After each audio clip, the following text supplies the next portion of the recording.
What's up everyone? In this episode we'll be taking a look at the dungeons of Guild Wars 2. So far only 1 out of 8 dungeons has been released to the public, the Ascalon Catacombs. Anyway, just sit back, relax and enjoy the video. Also, please don't forget to rate the video, comment the video and subscribe for more videos like these in the future. Thanks.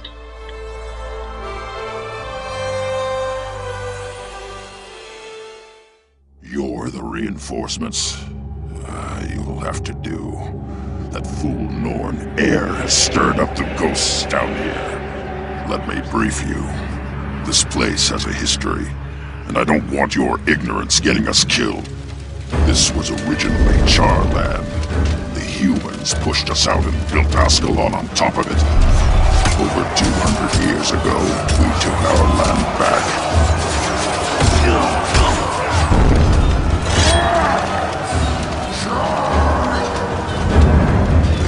King Adalbert watched his soldiers panic as we breached the city gates.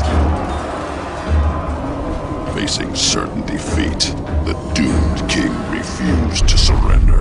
Retreat! Retreat is not an option! Adalbert smashed his ancient blade Magner and cursed Ascalon. You will not abandon me! The blast incinerated the attacking legions and turned the defending humans into vengeful spirits. We will never surrender! Never! Ghosts see the living as invaders. They show no mercy and no weariness, only blind hatred. Adalbern's hatred. And now, Air's gone right into the dead king's lair. What a mess. We're going after her. She's causing trouble, and I don't want anyone dying because of her foolishness.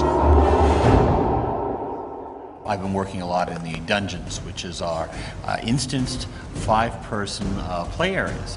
And for the story mode of this, we're looking so that we're working on a design approach that basically a 5-person group will be able to complete it and survive the story.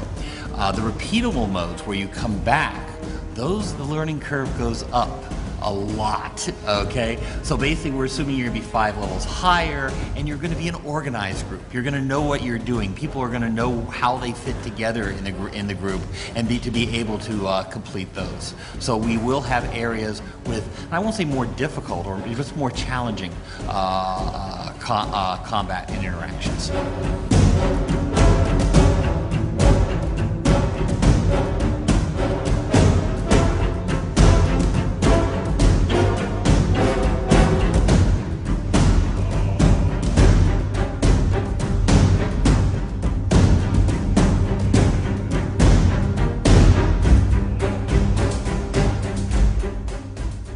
Hi. We already know that there's going to be difficulty scaling, and that if a level 80 player wants to go back into a level 20 area, you're going to scale the 80 back down. But I don't think you've mentioned on how this might work in dungeons or stuff like that. You have the explorable version, but if a level 80 wants to do like a level 20 dungeon, is it going to scale up for them or scale down for them, or the reward's going to be viable? Yeah, another good question. So all the dungeons in the game have level caps on that dungeon. That's like the max level range for it that is allowable. And so, for example, the Ascalon Catacombs is the one dungeon we've talked about so far. And the story version of that dungeon is, I believe, level 30, and the repeatable or explorable version is level 35. Each of those dungeons has a cap above that's sort of the maximum level your character is allowed to be in that dungeon. So if you're level 80 and you come back to the level 30 story dungeon, the game's going to basically sidekick you down to be like level, 3 or 4 levels above the dungeon. So it's still entertaining for you. It'll certainly be much easier than if you are the exact level of the dungeon, but we want to be able to have that as an opportunity so you can actually go back and replay all the dungeons in the game and have fun and be able to enjoy those at any level. So all the dungeons will have a max cap that it sets you back down to if you go back to those at a higher level.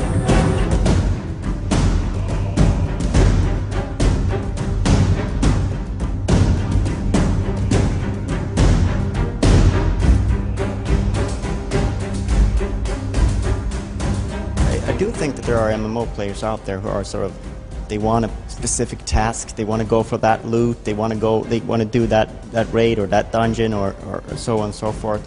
How does Guild Wars 2 cater to those kind of players who need that specific goal to go after?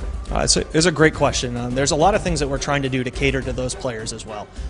We have coordinated raids. We're calling those dungeons in Guild Wars 2.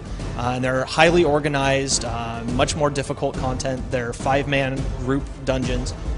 They involve a lot of group coordination, a lot of working together, and they have a lot of rare armor sets and weapon sets that have looks that you can only get out of doing that content. And that's stuff that's specifically designed for that kind of player that you're asking about. Those are their goals to set and the things that they can try to earn and work towards.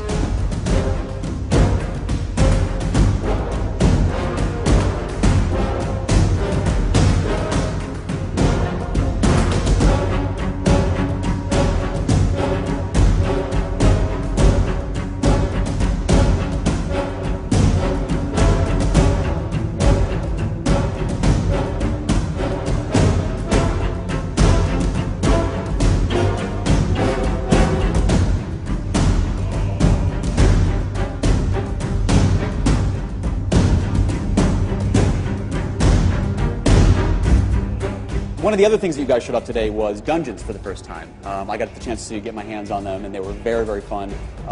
What do you guys have planned for dungeons? Because this is not just like an instance, like in another MMO. This is a fully immersive storytelling experience, right? Yeah, absolutely. So our dungeons have 2 modes, and the first mode is the story mode. And that tells the story of these 5 great heroes who have arisen to help fight the dragons in the world. And you are their ally. And these dungeons, through the story version, they tell the story of these 5 heroes. And you help them overcome their problems and help them kind of, we like to say we're bringing the band back together. These heroes break apart and you're helping get these 5 great heroes back together to overcome all these great evils.